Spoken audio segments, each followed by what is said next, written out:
الحمد لله رب العالمين والصلاة والسلام على رسوله الكريم أما بعد فأعوذ بالله من الشيطان الرجيم بسم الله الرحمن الرحيم السلام عليكم ورحمة الله وبركاته আজকে আমি আপনাদের মাঝে যে আলোচনাটি করব সেটা হলো কবরের আযাব থেকে কি করে রক্ষা পাওয়া যায়। প্রিয় মুসলিম ভাই বোন, আমরা কবরের মধ্যে যাব সবাই, এটা 100% শিওর, কিন্তু কবরের আযাব থেকে কিভাবে বাঁচবো সেটা অনেকেই জানি না হয়তো। তো সেই বিষয়ে আপনাদের সামনে কিছু আলোচনা করব। সেটা হলো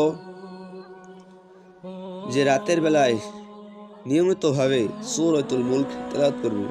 এশার নামাজের পর ঘুমানোর সময় যে সূরাতুল মুলক তেলাওয়াত করবে, আল্লাহ তাআলা কবরের আযাব থেকে রক্ষা করবেন। দ্বিতীয় হলো যে পেট ব্যথায় মারা যাবে তার কবরের মধ্যে আযাব হবে না ইনশাআল্লাহ তাআলা। তো 1 নম্বর হলো সূরা মুলক, 2 নম্বর হলো পেট ব্যথায় যে মারা যাবে তার কবরে আযাব হবে না। 3 নম্বর যে ব্যক্তি শুক্রবার দিন মারা যাবে, জুমার দিন মারা যাবে, তার কবরে আযাব হবে না।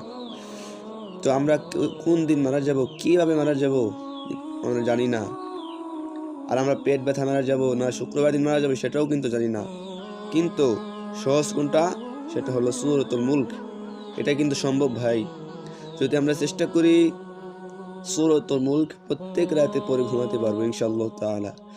আর যারা পারি না তারা কি করব, আমরা কি করব, মোবাইল থেকে সার্চ দিব, সূরাতুল মুলক লিখে সার্চ দিলেই এসে যাবে। আমরা সেখান থেকে শুনবো, শুনে তারপরে ঘুমাবো ইনশাআল্লাহ তাআলা। আর একটু কথা বলি, সেটা হলো কোরআনের মধ্যে এমন দুটি সূরা আছে, সেই দুটি সূরা পড়লে আল্লাহর সাথে তর্ক করে করে আপনাকে জান্নাতে নিয়ে যাবে। সুবহানাল্লাহ। সূরা দুটির নাম কি? সেই দুটি সূরা হলো সূরা আল ইমরান, 2 নম্বর সূরা আল বাকারা। এই দুটি সূরা যে তেলাওয়াত করবে কিয়ামতের দিন তাকে শাফায়াত করে জান্নাত পর্যন্ত পৌঁছিয়ে দিবে। সুবহানাল্লাহ তাআলা। তো আল্লাহ বলবে, বান্দা তুমি জাহান্নামে চলে যাও। তখন উজুল তারকার মতন এই দুটি সূরা আসবে, এসে বলবে, আল্লাহ ওকে তুমি জাহান্নামে দিও না, জান্নাতে দাও। আল্লাহ বলবে, কেন জান্নাতে দেবো আমি?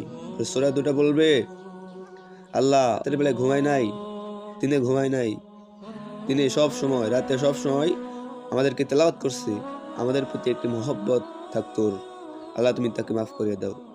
শেষ পর্যন্ত আল্লাহ তাআলা ওই বান্দাটাকে মাফ করিয়া জান্নাতে পৌঁছে দিবে ইনশাআল্লাহ। তাই ভাই চলুন ভিডিওটি অপর ভাইয়ের কাছে পৌঁছে দিই, যাতে করে এই ভিডিওটি